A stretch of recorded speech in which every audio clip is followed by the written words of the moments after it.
Hey everybody, welcome back to the Tribe of Nerds. Michael, Austin, and I are back for week 2 of Australian Survivor Redemption, and we are here, sadly, for the funeral of Dirty Harry. So, Michael, opening it up, I know you have really hard feelings right now saying goodbye to Harry. Yeah. Um, Last time we gave our predictions for the week, and my prediction was no returnees go home. And sadly, I was wrong about that. Also, I apologize. I'm a bit sick at the moment, so I'm hoping that I'm entering like my Phoebe Buffet phase where she gets sexier when she's sick. Like maybe it does something for me. I don't know. But if I'm a bit quiet and sick sounding, it's fine. I think losing Dirty Harry has made my body just like stop functioning. It's made me ill. I can't go on. It's a tragedy. Um, it's an emotional thing. Like Harry's my favorite player, and then just also like how it all happened. Like that challenge, they were Yeah, seconds from winning. It was a right. terrible way to lose a Yeah. challenge. He probably gets through a swap at that point, and like the emotion that he had going as well, and seemingly kind of a farewell for him. It felt like him closing the door on Survivor. I'd be surprised if we see him again.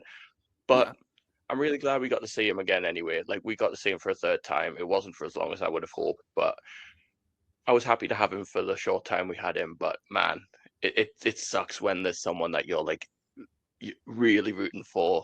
That's your guy, and then they go early. So yeah, I've got the funeral suit on, just like I did for our Lost coverage when Shannon died. So I've got spoilers for Lost if you haven't watched it. So yeah, Spoiler. yeah, spoiler. Yeah, I feel that same way when Malcolm got voted out early of Game Changers, so I completely get your yeah. feelings. So, Austin, your thoughts on this week?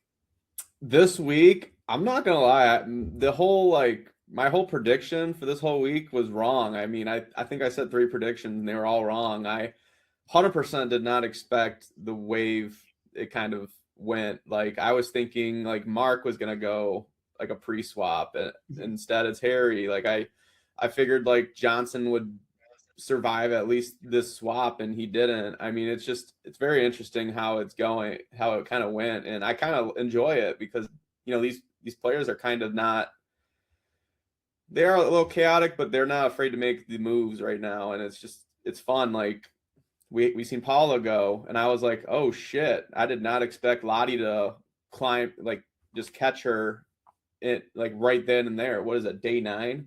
Like Yeah. damn, like it's pretty impressive. Some of these players are very like in it to win it, like strategic wise, and I'm appreciative of it. So this was a good week, except for Harry. Obviously, Yeah.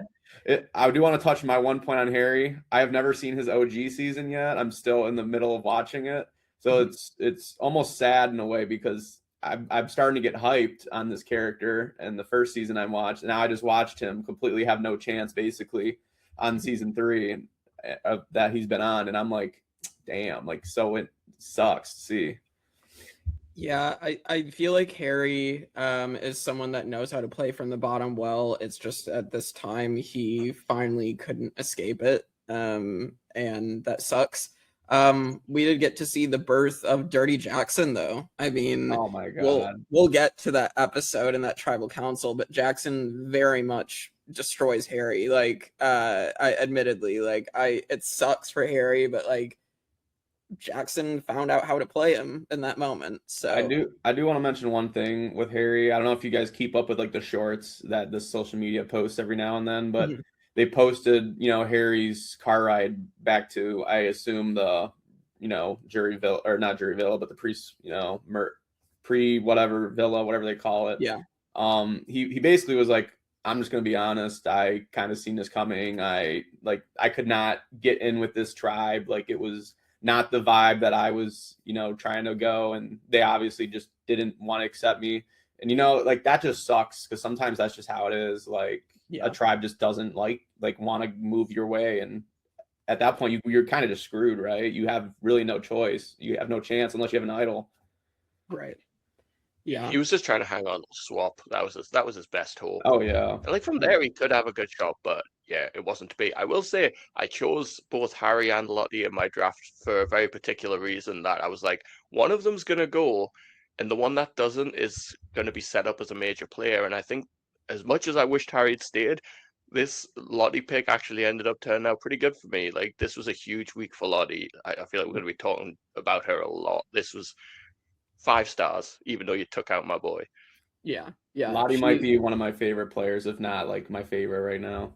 She's definitely one of the best new players on the season. Like they found like a diamond in the rough, I guess you could say, in casting. So and especially in a show that sometimes they struggle to find, women that are going to be like stars of their show. I mean, they obviously have had like Shawnee and Janine and some of these other women, but I think like Lottie's the next like step from them, I feel like.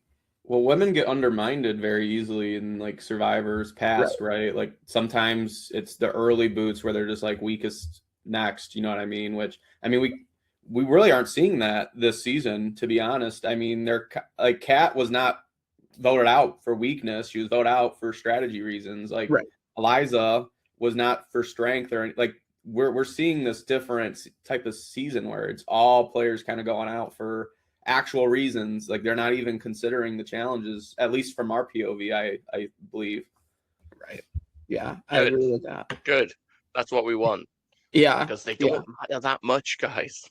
They really don't. Yeah. The people that are now coming out of the woodwork and being like challenges matter so much in Survivor, and they really don't. So I laugh at that. I mean, someone even online in one of the Facebook groups was like, oh, statistically, only this many winners have not won a single challenge. Most of them have at least won a challenge. Okay, congratulations. Like that, like you said 9 out of like 40 something winners in the US have never won a challenge. Like you still have the first 2-time winner, Sandra, literally didn't win a challenge in 2 times on the show and won twice. So like that's impressive. So all right, well, let's get into the episode specifically. So episode 4, so we start off Lottie being impressive. She drives a wedge between Simon and Harry by claiming Paula has thrown Simon's name out. Michael, I know you had thoughts on this because Simon's really just believing everything that he's told at this point. So he's a 3-time player, and I'm always hesitant to talk about this kind of thing because we only see what the edit shows us. Like, could there be something to it? I don't know. The edit certainly doesn't seem like there is. But like, Simon then goes around the other people in the camp and is like, I've heard this. And every single one of them was like, wait, what? Like, can you not at least think, oh, maybe Lottie's lying to me? I also really didn't like Lottie's pitch to Simon at all. In terms of trying to bring Simon in as a number, I don't know how it worked with him, where he says, I want to work with you because I need you for the challenges. That's not the sign of a long-term, mutually beneficial alliance. That is the sign of someone who needs you for the short term to get out of this tribe swap, like tribe portion of the game. She doesn't need him long-term. I don't think she has plans for him long-term. But he's like, hey, good. Like, I just don't get it. I don't understand it. Like, and what's frustrating about all of this in episodes 4 and 5, we don't see very much at all of Harry and Simon and their relationship together on the island. I want to know what that relationship was. We see them with the code with the rice. And then for these 2 episodes where Simon's starting to distrust Harry, we don't have any kind of conversation with them outside of like one that they have when Harry's starting to get a bit paranoid in episode 4. All of episode 5, we don't really see them talk. Like, what is that relationship? What went wrong there? Like, if Harry's going to be a big boot of this week, we need something from Simon in the edit to show what's actually going on between the 2 of them. Because to me, there was never anything negative between them, and Harry or Paula were never going after Simon. So this whole thing was set in motion by a lie, which is great play by Lottie. I'm not taking that away from her whatsoever. But surely you can see that from Simon's point of view and say, like, at least question what you're being told. It makes no sense to me. I just don't get it. Yeah, I have a hard time like trying to figure out what Simon's game is just from the edit wise, because it almost makes me want to just believe he's floating with the wind, not really, maybe he thinks he's on the bottom, so he's just kind of going with whatever's, sticking.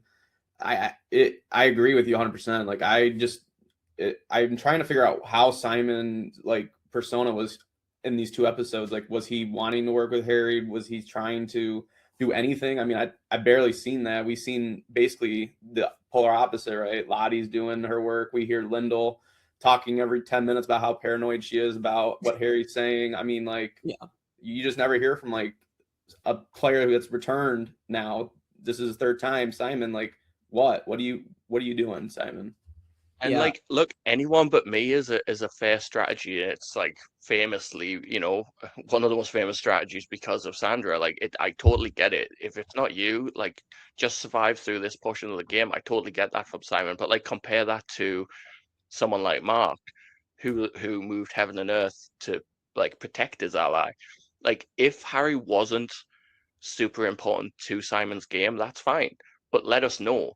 Yeah. Let the audience know in the edit that, like, hey, I'm working with Harry because it makes sense for me right now, but actually I have more going on with this person, this person, this person. Let us know Simon's game. Yeah. Because especially that's what's frustrating with Survivor fans. We're discussing these episodes, but we're only seeing part of the picture. We'll get to it with the edit completely screwing over Brooke in episode 6 of this run of episodes, where like we can only discuss what we're being shown, and sometimes it could be harsh. We can talk about players but without all the information. Like, I love Simon. I think he's great. But from the edit, we don't know enough about what he's doing for it to make sense to me as a viewer watching. I don't know if that's a Simon issue. I don't know if that's an edit issue. And that's like a problem. I think it's an edit issue personally, just because like I feel like Australian Survivor struggles with how to edit half their cast, and they really focus on like the people who are the most important, usually are winner, and then like people who make it close to the end, or are big characters. So I do struggle with that as well with Australian Survivor, for a part of the franchise in the world that is known as like, people think it's better than the US right now, at least has been until 50. So I mean, like, I don't know, like there's definitely flaws in my opinion with Australian Survivor. I still have enjoyed like the past 4 or 5 years for the most part of Australian Survivor compared to the US, but it definitely has had its issues. So all right, so then we are going to have that happen and then go to Barren, and we have some interesting stuff with Don Rogers, or Roberts as he says. Don reveals, he accidentally almost reveals like his family ties to everybody, and then he reveals to Mark his family relations. And I like how clearly Don's never watched the show before, because he's like, Mark, did you ever play with Matt Rogers? And he's like, no, but I would have loved to. And Don's like, well, my brother is Matt Rogers. Like, I just feel like it's funny. Like, you assume that Don has never watched the show before, and clearly has not. I kind of think it's funny in a way, because you almost get the feeling that he was just recruited somehow, some way. Like, maybe the casting was like, oh, you're sibling tie, like you're a country singer, like let's get you on Survivor, you can do the same thing your brother did. And the dude's just it's like so funny in the terms of he's just playing this certain game that's definitely outaged, right? Like, he's very like, we got to build this tribe, we have to stay strong, I want to be everyone's good old dad archetype, and it just rubs half the tribe the wrong way. So Don's just an interesting one. Like, and I'm kind of glad he's on this cast, because he definitely brings that different energy to the tribe. That this is already a chaotic tribe. Why not have a different flaw in the tribe? Old school mentality. Yeah. He's certainly no Matt Rogers. I don't think there's any doubt in that. Like, I don't think I've seen many players that have less self-awareness than Don, in terms of like, it's very important to know how you're perceived and like how people view you, because sometimes how you view yourself and how other people view you are 2 very different things. And like, Don clearly doesn't see how he's being perceived within this tribe. And like, there's times later on where he's like I should have been in this challenge because I would have been great. And it's just like, all you're doing is rubbing people the wrong way. Everything you're saying is essentially, hey, you all suck, and if I was there, we wouldn't be in this position. And it's just like, no one believes it, but two, no one wants to hear it. It's like, Yeah. I just don't, I don't think he's cut out for this game. I don't think he has a shred of like strategy in the game of Survivor that is gonna be beneficial to him. I could see him going far.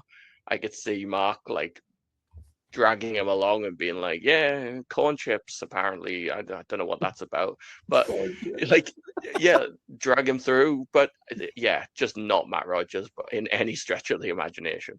No, I do want to say one quick thing to what Jake's question was, because I definitely went off tangent on it. I don't know why he even brought it up to the tribe. I don't know why he, like, I honestly don't think anyone was even suspecting it, to be honest, that there was a tie. I don't think anyone cared.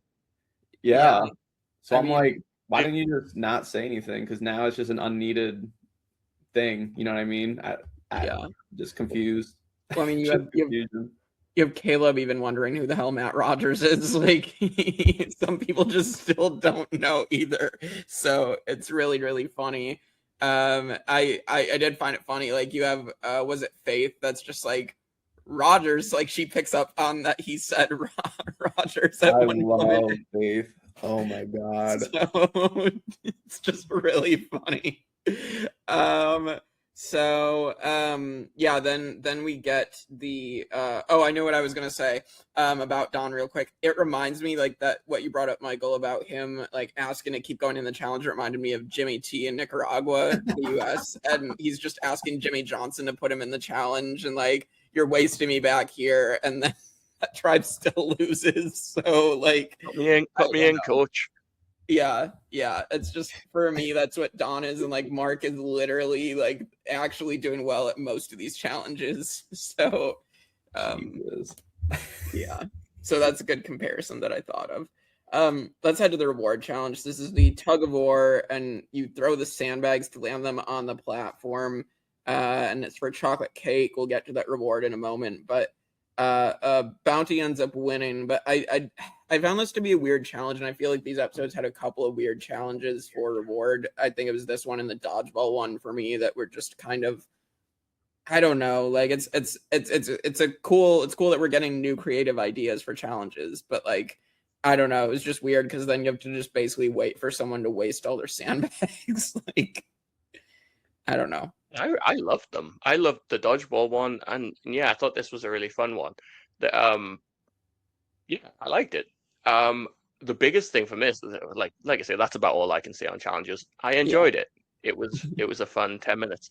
But we also get like Brooke, the celebration of Brooke at this challenge as like 100-day player. So I just want to point out, like, we all love Brooke, but 100 days in the game. Congratulations, Brooke. I commented on something like, I think she's one of the most well-rounded players in the history of Survivor, and like, it's nice to see her getting the kind of love that she's been getting to have reached this point in her Survivor career, because she deserves it. And now that Harry's gone, I'm obviously got Mark as my draft pick, but I'm also all in on the Brooke train.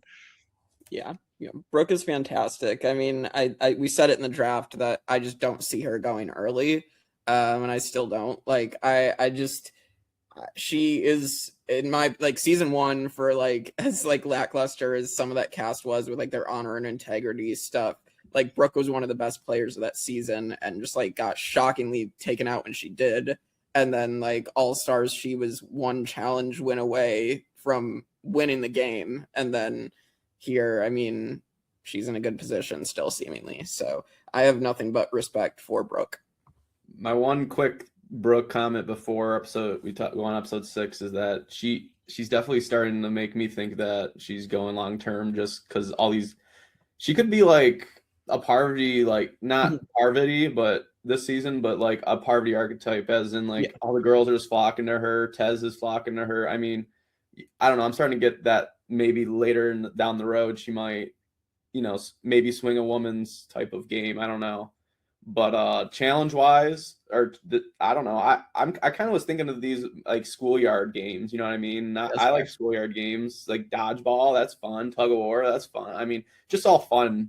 Fun games. Like maybe that was their like their little challenge spiel this season in the back, right? Oh, let's make them more fun. Like let's maybe.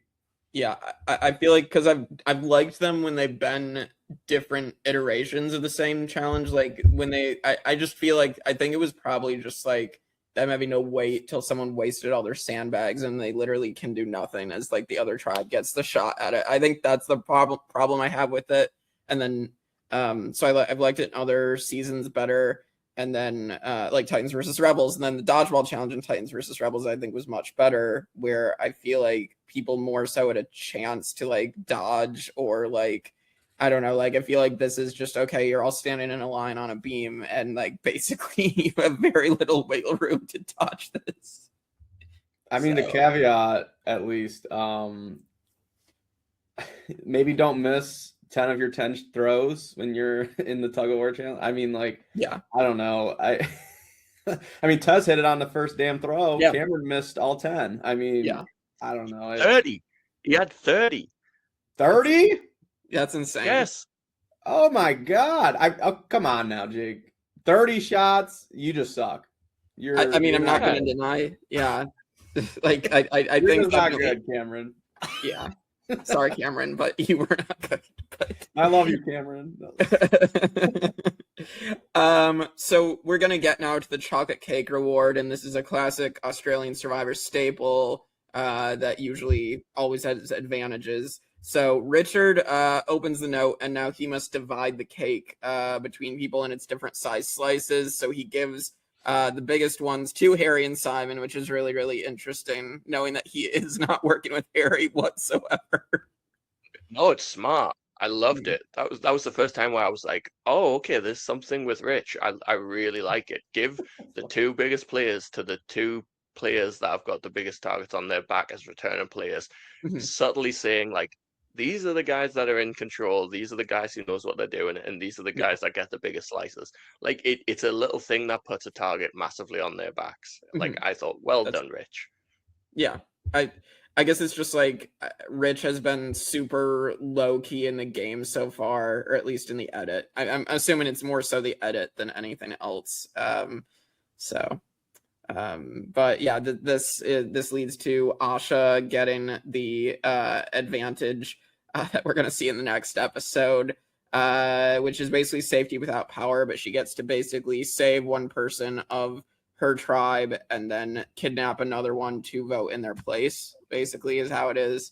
And so she gets that advantage. I mean, what do you guys think of this advantage? Obviously, we'll talk about it in the next episode, but I'm a fan of this advantage. I like it in all of its, ways that it's been used in Survivor's past. I think it's a fun little twist to it. And I mean, we'll talk when she uses it, obviously, but I don't know. I was a fan of it. Yeah. Yeah, I think it's like a really fun twist on an advantage we've seen before. I really like the idea of bringing in a player from the other tribe to vote. We saw that also go to good effect when kind of George and Kara came in to vote Simon out in Brains versus Brawn. So that was, I like anything that gives the other tribe some kind of perspective on what's going on with the other tribe is always fun for content and something that could come up in a tribe swap. And it ended up being used on maybe the most chaotic player I've ever seen in Survivor that we're going to get to soon. We'll talk about Caleb and his KBC. My thoughts on Caleb was, is he drunk? Like, is he managed to smuggle alcohol onto the island? Like every confessional and his like everything he says, it seems like someone like pissed out of their head 2 a.m. outside of Wetherspoons on a Saturday night in Newcastle. Like, what is he? I don't understand how he got it, but at least he's getting something from somewhere, I guess. This guy's just got energy pouring out of every goddamn pore in his body. I swear to God, like I've never heard a creepy laugh screech so hard in a confessional ever in my life. I almost fell out of my chair because I was not ready for it. I was like, "What the fuck?" Yeah, like, he's crazy. Love it. He really is crazy with the K. Um, Yeah. So then we get the immunity challenge, and this is roll the boulder, collect the bags, and hit the targets. And Mark wins for Barren, despite Don asking Mark to put it in so they can win, even though Mark's gonna dominate anyway. So I find that funny. But yeah, so Bounty's going to tribal council. And at this point, Jackson's on the chopping block, Lyndall's on the chopping block. But ultimately, the Lottie and the majority are wanting to weaken Harry, so they cut Paula loose, and Paula is blindsided 7-2-1. I mean, what are your guys' thoughts on this? Oh, I've got so much on this. Yeah. A couple of one quick thing I've got before from the other tribe is it really made me laugh, Caleb, the whole CBC thing you mentioned. He also mentions Johnson and his alliance as Johnson and Friends, which really made me laugh because Johnson and Friends is an Australian kids TV show that I watched back when I was a kid. It's like people in grotesque, it's like a horror thing. It's classic 90s kid show. It's like the stuff of nightmares, but I love it. There's a hot water bottle that kind of slinks its way around. It's like 6 foot tall. It's creepy, but I appreciate the Johnson and Friends reference. Okay. So I didn't want to pass up mentioning it. Definitely Google it because you'll never be the same again. Oh boy. All right. I mean, any thoughts on the Paula vote? I mean, Austin, what do you think about this vote? Yeah, I don't have too much on this vote because I think it was a pretty self-explanatory Lottie-driven vote, but I can't believe how Lottie clocked it so hard within 2 days of Paula and Harry are the ones we need to separate. If we get rid of Paula, a lot of that goes out the door, a lot of that strength that Harry could gain. And I'm like, damn, that's 2.0 type vision in my opinion. Because it could have been Lyndall frickin's move, right? She's the one that was more vocal about it. She was the one that kind of came up to was it, I'm slipping his name, is it who the hell she talked to? Jackson, she goes to Jackson, basically is like, oh yeah, I didn't like Liza, she rubbed me the wrong way. And then 5 minutes into the episode, she's like, oh, it was Paula that did it, and she didn't step up, and she's a sneaky little thing, and she might need to go. It was interesting that's how she kind of driv it. And then we learned that she's, got an alliance with Cameron and that duo. And yeah, I just didn't know all this about Lottie. And it's just awesome that she kind of just steamrolled into a vote. I mean, it sucks to see Paula go because I actually think she had some good promise, but maybe her one and only problem was, she just got caught, right? On the bottom, I guess. Yeah, I mean, this is another classic case of they're targeting a power couple and they target the woman over the man first to weaken the guy. I feel like that happens quite a bit in any version of the show. Yeah. Well, I thought this was a huge mistake when I first watched it.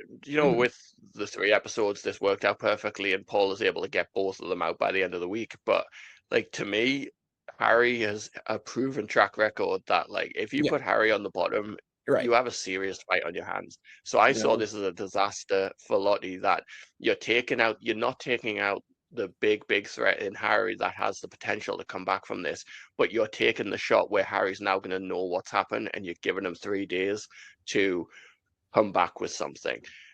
So I really thought this could have backfired on Lottie. I feel like taking out Harry here would have been the safer move for her. I also just really liked how Lottie played the whole thing. Lottie's completely manipulating everyone on this tribe to the point that it's just embarrassing for the rest of them. I don't she's just running rings around them. I really love how switched on she is, especially when she tells Jackson exactly why Harry voted for Loz, where Jackson's like, oh, Harry wasn't in. It's like, no, he voted for Loz so that you'd come running to him. Lottie knows exactly what's going on in that situation and managed to spin the whole thing in her favor. And yeah, Harry gets a bit spooked and he feels like it's him. Harry's not expecting to make it out of this tribal council and he doesn't really have any plan for it. He's just like, well, I guess this is it. And it ends up being Paula. So she managed to pull those numbers in a way where no one could really stop her. So yeah, this was one of two huge episodes for Lottie. One last thing, I really liked Jackson's little lady Diana revenging it Yeah, yes. based on the revenge dress. I thought so that was nice. really funny. Yeah.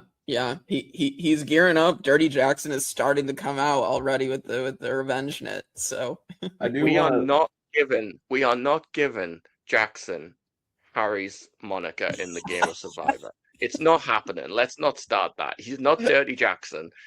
It's Dirty Harry. Jackson can have his own thing. Dirty follower. Oh my. I do want to say, the only reason why I think that she does go Paula over Harry here is because she does say pretty often that she wants to work with Harry. Now, does she really mean it? I guess we'll never know, but she does continue to throw in there from time to time, like she does want to work with Harry, and maybe she was just trying to replace Paula, right? Maybe she wanted to be Paula in Harry's duo. Yeah, we'll get to it when we get into this next episode. But I do personally feel like Harry maybe had a chance to get out of it, and then things just ended up working against him. I honestly don't think Harry was gonna go episode 5. The episode he went on. That's what hurts the most. What happened? I genuinely thought like, oh, Lottie and Harry are gonna come out of this like the under the radar power team that are gonna take over, and then it wasn't to be. Yeah.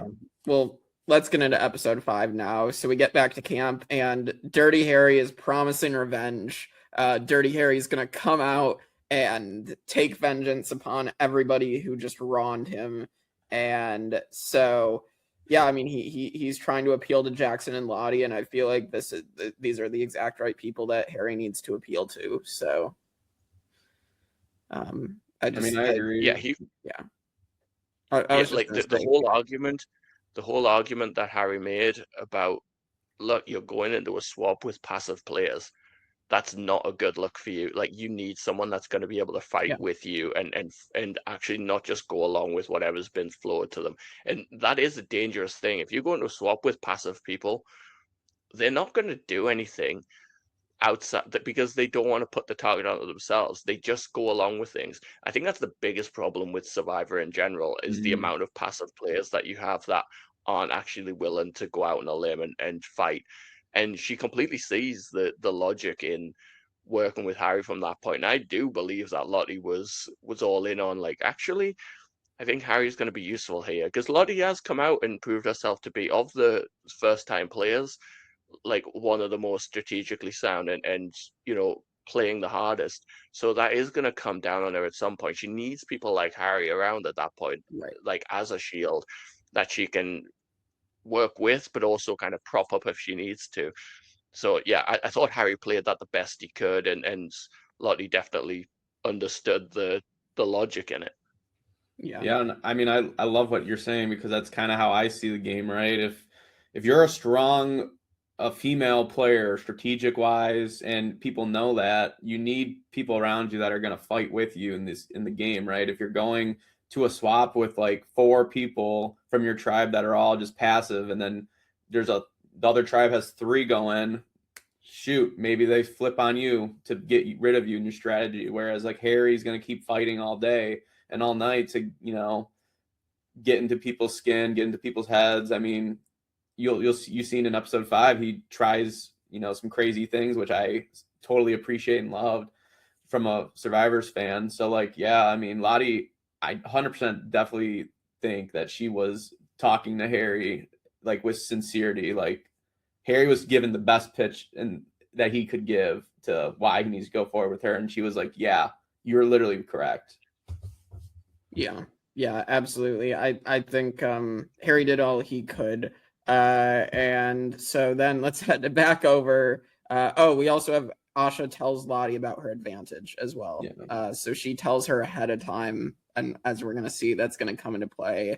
I do think if you're about to use that type of advantage, I absolutely think you need to tell someone. If you're not about to use it, then there's no need to tell anybody. But yeah, really smart play by Asher in terms of like solidify and like you don't want to spook people. Right. Like if you do something in the game that comes out of left field and it's like, oh, well, what else are they doing that we're not seeing? So it's really, really smart to keep the people you want to work with on side. Yep. Right. Yep. All right, so we get to back to the Barren tribe. Don does reveal he's related to Matt Rogers to the entire tribe finally. So that happens, and then we get the Corn Chip Mafia cartel, or originally the Corn Chip Mafia. They changed to the Corn Chip cartel at one point. I don't know the. It's pretty funny, but yeah, it's Caleb, Mark, and Don in the middle of the night are making this like little alliance. So I find that interesting, especially because Mark is. Changed it. I think they changed it because the Corn Chip Mafia was never going to be as good as the middle-aged Mafia, so they were like, we can't have another alliance with Mafia in it when it's never going to be as good. Right. There's no Eden in here. We would need Eden to have the the new iteration of the Mafia. But yeah, so this is obviously going to cause later on in the next episode of why the women are now all of a sudden thinking Mark has too many numbers. But and then we also get the moment of Johnson denies he's after Mark hilariously. His eyes go bing. So I love that moment. Poor Johnson. He was just so out of the realm. It almost felt like Mark was just on him, like just literally attached to him. Like if an alien was sucked onto the back of your head, like he was into Johnston 24/7. Like you were. Yeah. Mark was always had the upper hand. Almost felt like, at least in these combos, like Johnson's coming up like, no, you got it all wrong. Mark's like, I literally have been told by 2 people. I've literally heard it. I'm like, right? No, you're screwed, dude. It's also a really good way of getting information when if you blindside someone with something they're not expecting like that. More often than not, in a panic, they'll just completely spill the truth to you. So, like up until that point, he was just told that Johnson was putting his name out there. He didn't know about Blanche. Yeah. Johnson then, in a blind panic of being confronted like that, says, actually, Blanche was putting your name out as well. So it's like, just by being like direct and confrontational with someone, he gets to the bottom of what's going on, what his numbers are, and realizes, okay, like he's coming for me, I guess, but I don't think he really has too much going on that's going to get me out. Yeah. I almost thought that Johnson might like end up getting the better of Mark from like the previews early on last week of being like, you know, after that vote, now Johnson's after Mark, and oh no, Mark's going to be in trouble, but that doesn't seem to be the case. Mark has maintained control. So again, good on Mark. And like, I'm even more impressed that he's managed to make that move on Kat and then still maintain the majority. So. And see, my prediction with him surviving this pre-merge was more, or pre-swap was more on the fact that maybe Johnson will stop targeting Mark and be like, hey, listen, I've played Big Brother, you've played Survivor, we could benefit here, let's, move forward, and I won't, be an idiot again. And obviously in this episode, he's doubling down. Yeah, but I think Johnson definitely needed to just be like, admit to Mark that he had been throwing his name out, but that they could, I don't know. I don't know if that works. I think Johnson had already done the damage, clearly, that Mark was never going to work with him again. But it sounded like Mark was hammer's already down. He was already done. Yeah. So we'll get to more of Johnson's downfall later. We get to the immunity challenge, and this is cutting open the bags, solving the hanging puzzle, and Bounty was right there, and they unfortunately messed up the background of the puzzle, which is just ridiculous. Like, I feel so bad because what were we gonna say? So obvious.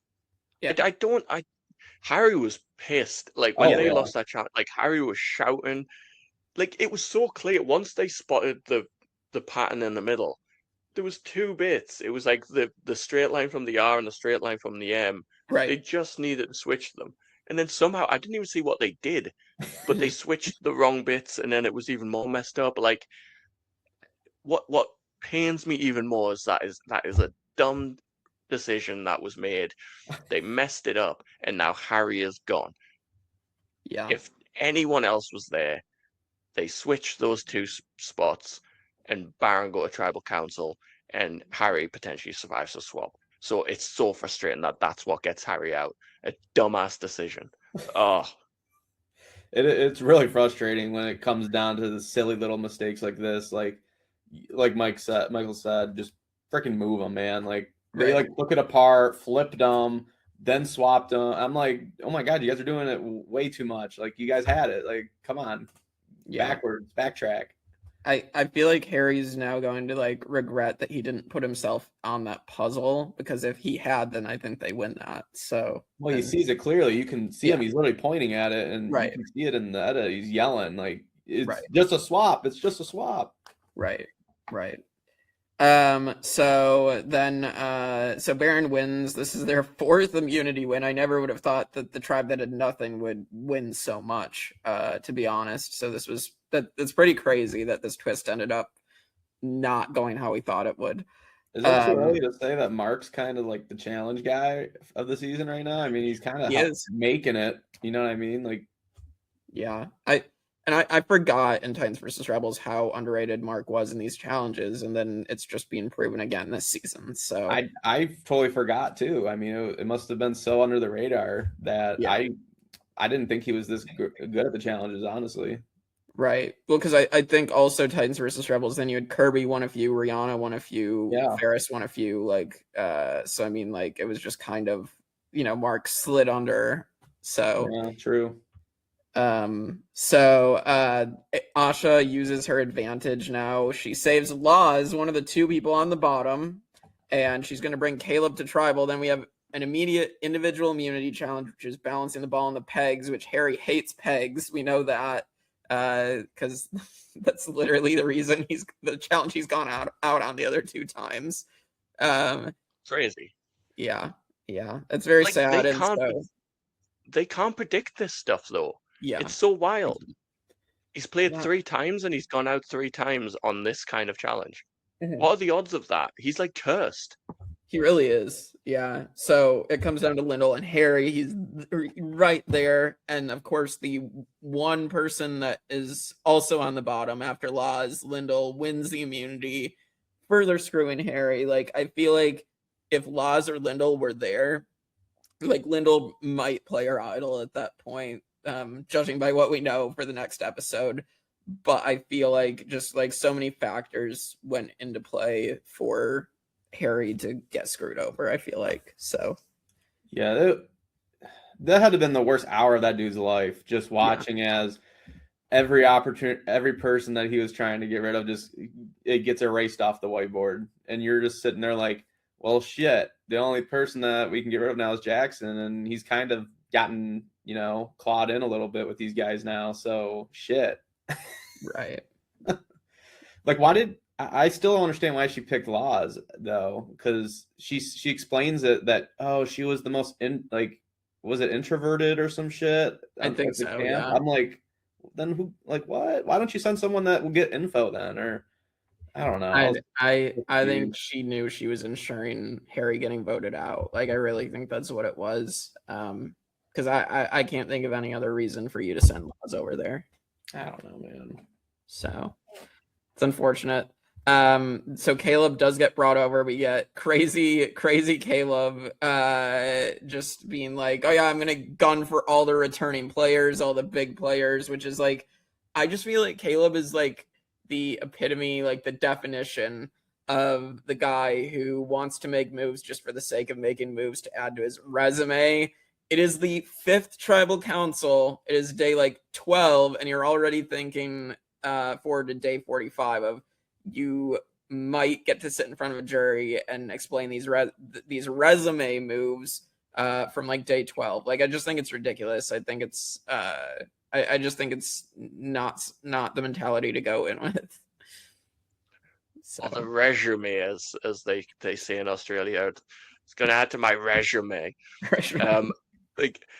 But also, can I say in what 9 days, 12 days, I feel like Caleb is more worthy of a Joker moniker than Geordie was in 50 days of playing Survivor. I never understood why Geordie was called the Joker.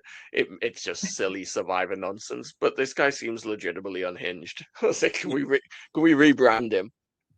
I feel like because I guess Jordy was like kind of like that jovial, jokey type of guy, like we knew him as, and that was like more of it. And then they're just like, oh, you can be the Joker and be remembered in Survivor history as that moniker, even if it's not as accurate because Jordy's really not that crazy in comparison. So Yeah, the Joker's not called the Joker because he's funny. yeah, that I think that's legitimately why Jordy was called that. So. We should just call like Caleb the Clown or something because he's entirely entertaining and he just cracks me up, man. I love it. God, yeah. I mean, we'll continue with Caleb here. We're gonna get to tribal, but we get Harry and Jackson are gonna play Russian roulette with the Flint, and this is going to lead to tribal where Jackson is gonna come out and bury Dirty Harry, and basically, you know, Harry's entire plan is to hide the Flint and not let them know who has it so that they are scared to vote one of them out and lose the Flint. Jackson completely buries Harry and says, well, I have the Flint, and basically, yeah, just digs Harry deeper. So, I mean, I really want to give props to Jackson. I really feel like he was able to defend himself against Harry and go toe-to-toe with him. And, yeah, I mean, regardless if Jackson's still on the bottom, he still got himself, you know, 3 more days, and now, like, the swap is here. I mean, honestly, you got to do whatever you got to do, right? Like, if your game's going to be over, if you can somehow in Harry's, you know, defense manipulate everyone into thinking like, shit, we need this fire. Maybe he has Flint in his pocket. You know, it's going to buy you a few days. Maybe they all hate you, but you're just trying to get to a swap. So you don't care in this moment, right? Whereas like Jackson's, you know, you got to think from Jackson's POV, right? Do I play this with Harry? Or do I just show his card right in front of everyone and gain trust with everyone again and make my game way much, you know, more beneficial? And I mean, I was curious if Harry just kept it himself, what would have happened there? Like he had the Flint on his body, what would have happened? Maybe Jackson was like, you know, taking that into consideration and being like, I want to hold it. And right. I was like, yeah, I don't care. Right. I think that's probably what ended up happening. I do think if he's going to do this, Harry needs to be the one with the Flint. And I totally see Harry, if Harry had the Flint, I think if Harry gets voted out there, he takes the Flint out of his pocket and gives it back to the tribe before he leaves. Like, I don't think he ever intended on actually leaving them starving. I could have seen that being something he did. But to put it in wrestling terms, Jackson turned heel on Harry. And, like, I really like the idea of trying to flip the vote onto someone that doesn't really matter to the players. Yeah. Like, I don't think anyone is particularly bothered about Rich. No one has Rich in their game plan. He's kind of like a Don figure in that he's someone that is potentially an easy vote that they could go to. Like, maybe it could have worked. But what I really like from Harry is he uses the Flint as a show of exactly what he was selling to Lottie, that, like, when he's put into a corner, he's not going to just jump on the easy vote to try and save himself. He's going to actually go to the ends of the earth to try and protect not just him, but his ally in the game. Yeah. So that makes sense if Harry gets through this in terms of selling himself as someone that is useful in a swap that can go to the ends of the earth to fight for you. But unfortunately, Jackson just decides, no, we're not going to have fun. I'm just going to say, let's vote Harry out. Yeah, sadly.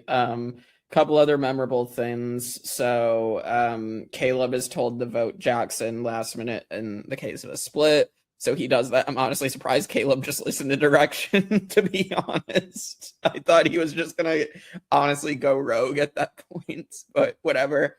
Then Richard votes for Harry and says justice for Matt. And apparently, like, it just makes no sense because Grayson Waller and Harry were really close allies that never turned on each other. I don't understand it. It's a reference for the sake of a reference. It's not like in All Stars when David voted Harry out, where he's like, "This is for Janine Alice," right? And it's like, like Harry took her out. That was like the big rivalry of the season. Whereas like not even Matt Rogers, Grayson Waller, they were like the tightest of allies. I don't understand it. justice for him. Harry was the one, just like we said, going to the ends of the earth. Harry was the one desperately trying to protect him. Yeah. He didn't want him to go. Yeah. They were just put in a really bad situation at that swap in CVC too. So I am not a fan of Rich. Just want to put that out. Can I add one more thing on Dirty Harry as well? It really punched me in the chest when Harry goes up to vote and he just takes a second to just look around. Like, he stands up at the voting booth and he like looks around and just like one last look at the place before he leaves. It's like, it did. I'm sad that he's gone, but I thought the way he went was really beautiful. It was like a fitting end to this character.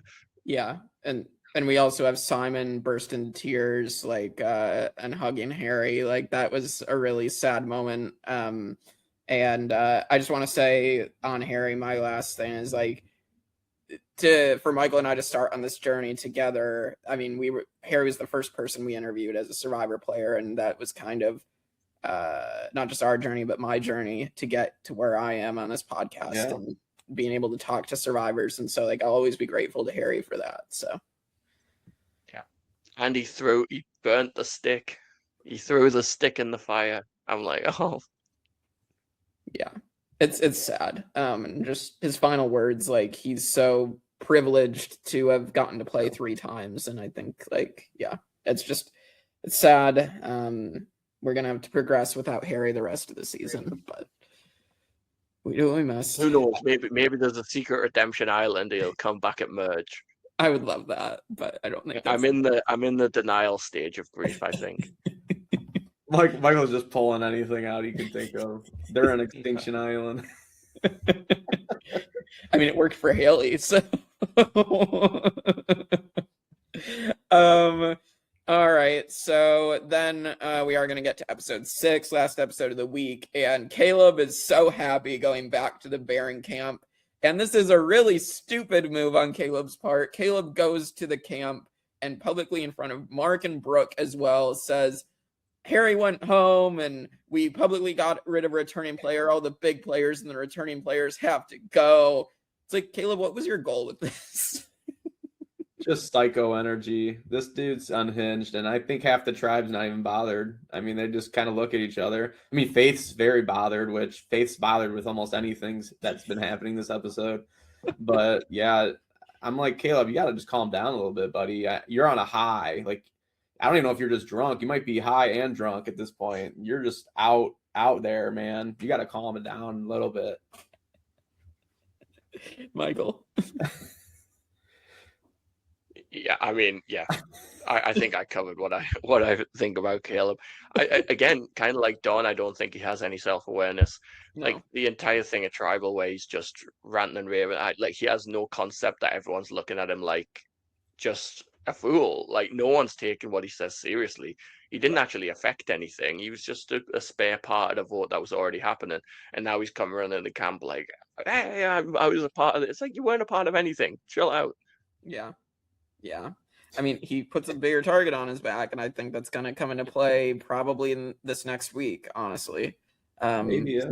It didn't come into play this week, but we get to the reward challenge, the aforementioned dodgeball for nachos and margaritas. The Bounty Tribe wins the reward. Again, not my favorite iteration of this challenge. I think Titans versus Rebels did it just a little bit better because I feel like it was just more interesting to watch than like, I don't know. I don't know if if it just was like the fact that they're all just standing on the beam and people can lose their balance really easily. And I don't know. It's not like my least favorite challenge ever. I wouldn't go that far, but I think if the design was, it's hard to explain, but like if the pegs were longer and they had more ability to jump around, I think the challenge goes on forever. That's kind of why I think it was kind of the nicheness as it was, because I mean, at the end of the day, it's really up to the people in the water to get the ball to the, people that are slinging it at them. I mean, that's true. I mean, if they have to suck if they're really missing that bad, because they're not that far off, right? So I think at the end of the day, that was kind of the premise, right? Get the ball to the person. They should be able to hit one, and every time So I mean, I enjoyed it. Again, it's another schoolyard game type fun, reward challenge. Like, let's have some fun. They were all having fun, like high fiving. Like That's true. I liked it. Yeah. It also is just like weird because like people are getting hit on like their fingertips and they're out. Like I mean that is dodgeball. Man hit, yeah, like the goddamn like fingernail. I was like, wow.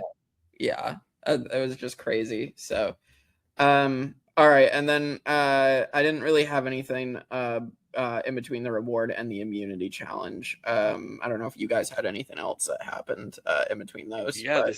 this is the whole splat the rat. Oh yeah.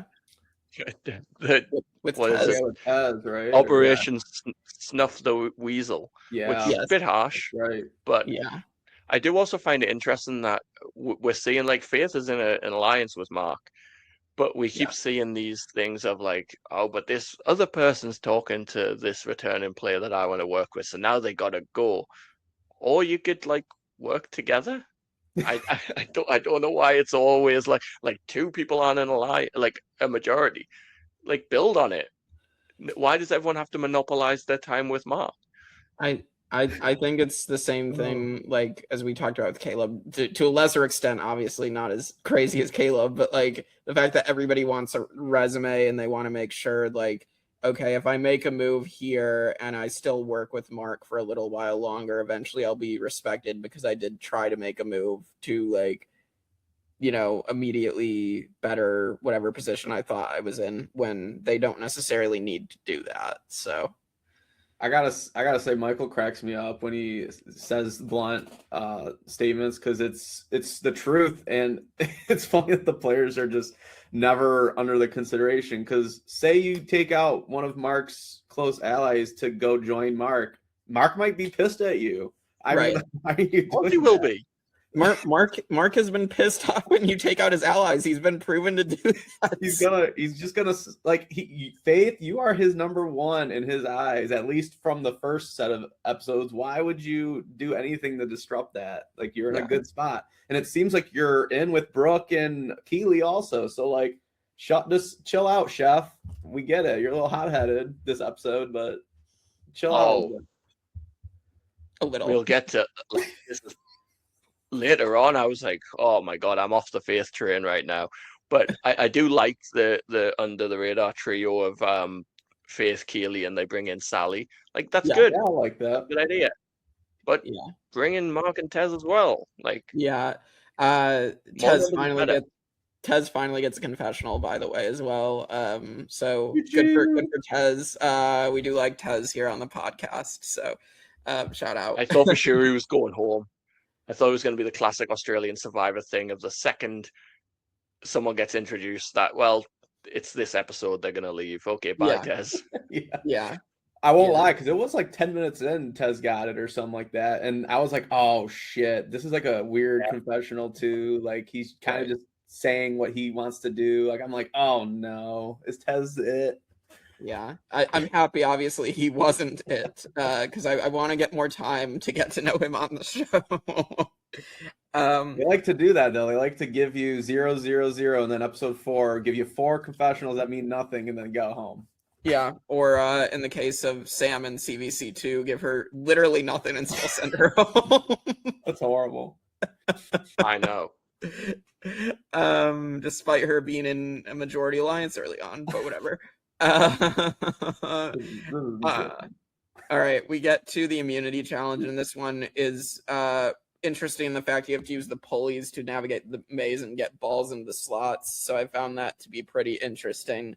Again, a challenge we've never really seen before, which again proves why US Survivor needs to try different things. Like I'm shocked that they haven't thought of challenges like this. So I am sick and tired of seeing grown men running through the mud, do 20 somersaults and spins to get out of a net, and then chop wood to drop a key to unlock. Like, I'm sick of seeing the same thing over and over and over. I agree. Like, I love this puzzle, like one where you have to get the ball up, and then they add in, you get it into slots. Like, I love it. Love it.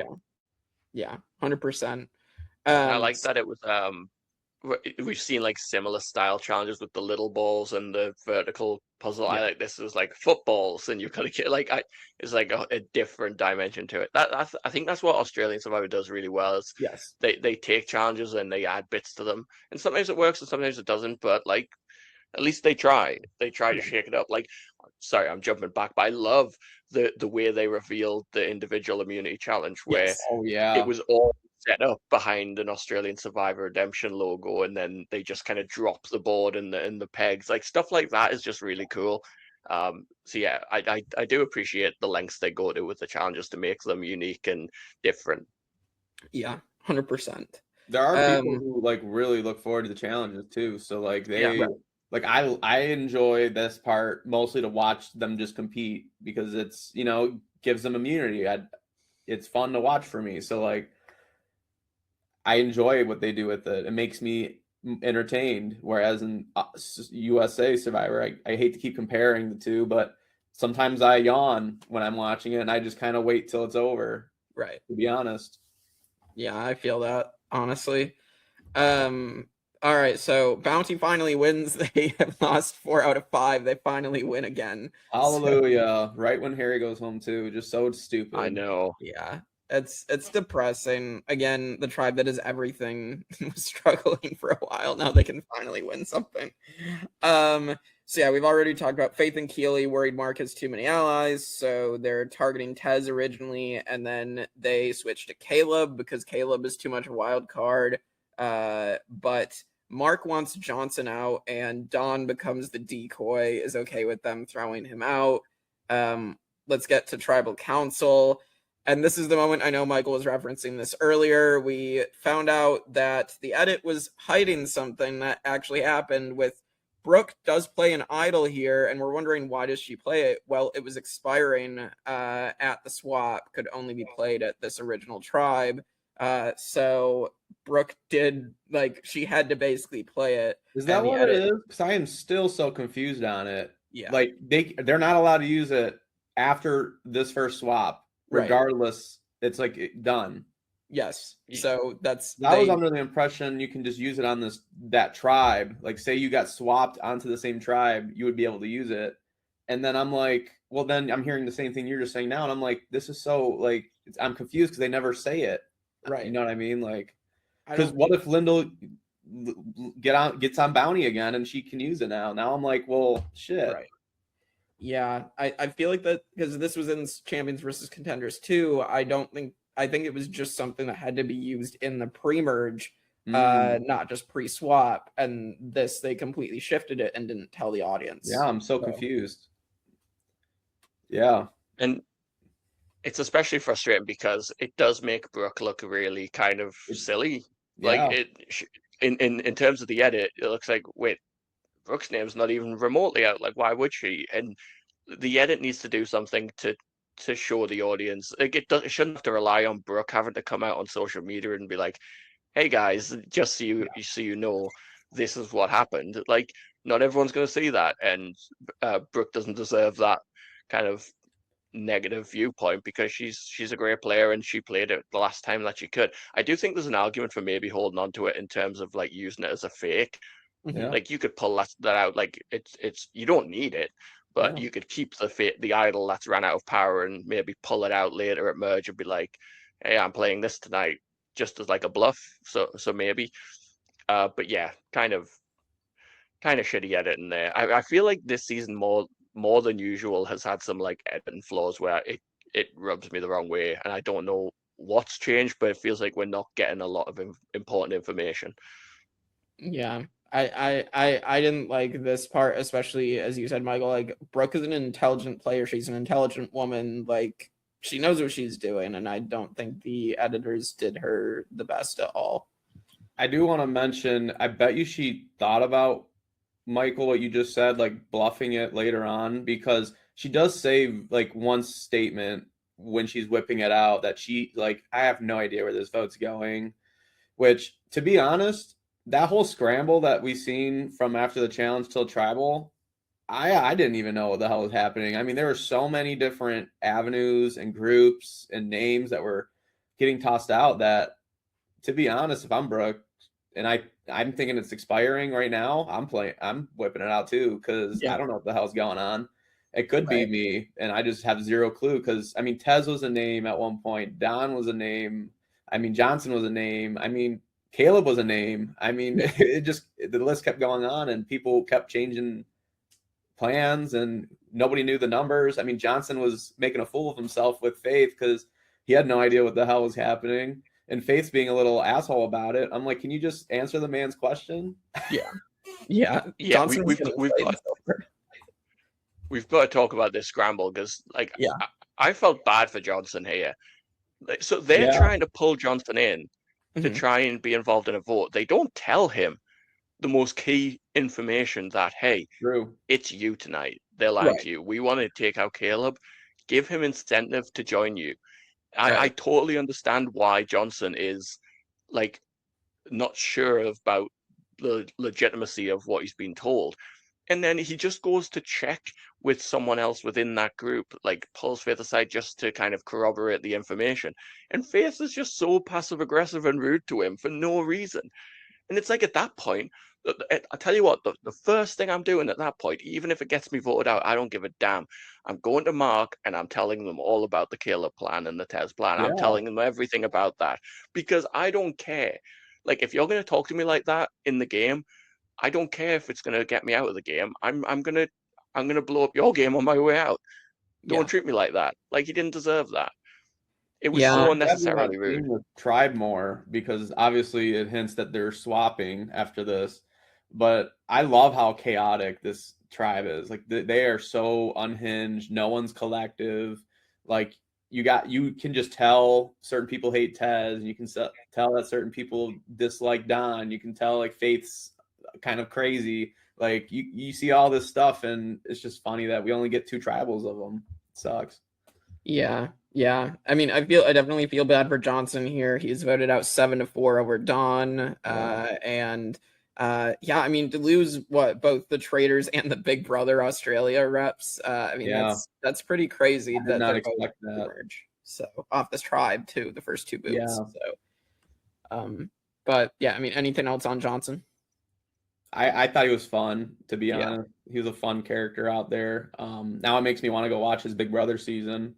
Because I'm left here wanting more from him. Because I mean, the first week you could just tell he was wanting to play hard and out of the gate. But I think Mark was just his wrongdoing, unfortunately.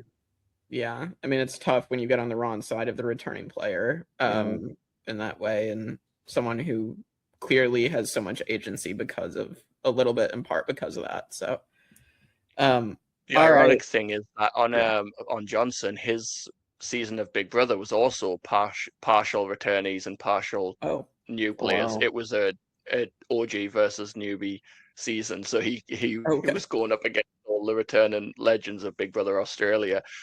So I think he should have had maybe more of an insight of how that works, and he just felt a bit like a square peg in a round hole in Survivor. Like, he just couldn't seem to get anything going, and I don't know if, like, I want to try and give Faith the benefit of the doubt on him, but, like, because it did really rub me the wrong way. Like, maybe Johnson was just a bit abrasive on the island, and like, she was done with him, maybe. But I expected more from Johnson. I am sad he's gone, but I don't think he's going to really, like, affect too much if he stayed. So, like, I'm fine losing Johnson at this point. Yeah. All right. The draft check-in for week 2. I lost Paula. My first player is off the board. Austin, you did not lose anybody. Michael, your first 3 draft picks are off the board because you had Dirty Harry, Johnson, and Kat. So that's really funny. But you lost Harry and Johnson. So you are down to 5. I mean, you're used to it after Brains versus Ron 2. I've got Lottie. I've also got Asha, right? Yes, you have Asha as well, yes. That's another one, especially coming out of this week, where I was like, oh, that was a good pick. I think she's got it in her to go really far. All right, here, since we're probably getting into predictions soon, do you think that Lottie and her, is it Asha or how do you pronounce it? I believe it's Asha's house. Asha, do you think they go at each other if they get on the same swap here? Because they were kind of hinting at it. Like, Lottie's not trusting her. She's not trusting her 100%. I could see maybe a late swap, maybe an early pre-merge if they start to go at it. I mean, I think Lottie's around for a while. I could see this kind of being like Asha's peak in the game because she just made this move. It could possibly make her a target soon. So I do think that. I mean, since we're in predictions here, I guess like I think Jackson's going to be most benefited by this tribe swap. Oh yeah. I think as soon as he can get with people from the other tribe, I think Jackson's actually going to be in a good spot. So, Michael? I selfishly want, even though she's my draft pick, I want Lottie to go into a tribe swap in a minority and be like, I wish I had Dirty Harry here to protect me. And instead, she's got passive players surrounding her that do nothing. Oh my God. I don't actually want that because I am rooting for Lottie. But yeah, I do think it is risky when you've got so many passive players that I think the swap could lead to a lot of big players going, unfortunately. And hopefully not returnees. But I do agree with Jake. I think Jackson probably comes out of this really well. Yeah. Yeah. Last thing, player of the episode or player of the week. I guess I should say player of the week. I'm going to go with Jackson just because of that tribal. So just how he handled that. I thought it was really, really good. I mean, I could say Harry as well, but Harry did get voted out, unfortunately. No. Like, I mean, there's your answer here. I think Jackson completely cooked at that tribal council. So, but Michael, who do you got? Well, I'll go with the right answer and I'll say Lottie because she Lottie. just strategically dominated the entire week. Yeah. I mean, Lottie's a great pick as well. So, Austin. Yeah, I mean, I was gonna say Lottie. I obviously have her as my tag underneath Vote the Goat this week. She's awesome. I'm so excited to see her go forward because when we were doing draft picks, I did not have too high of expectations on her. I was like, artist, huh? What? Like, yeah. Okay. And that now she's just out here and showing me I was wrong and I love it. So yeah, I'm here for Lottie. I mean, prediction wise, it's hard. I mean, I hate to jump on the Jackson thing, but that's what I was thinking the entire time. Like, I think I even said it last week. I think Jackson could go far.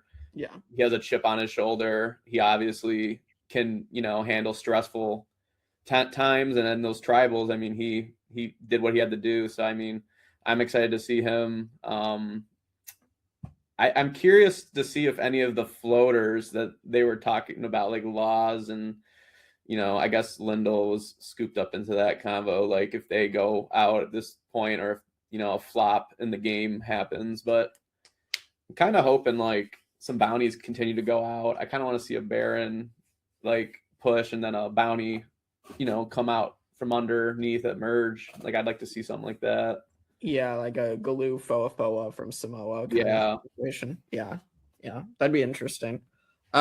All right, well, with that, that is week 2 of Australian Survivor Redemption. So if you want more of this content, like, share, comment, subscribe. That's super important. Help us hit that 500 subscriber mark.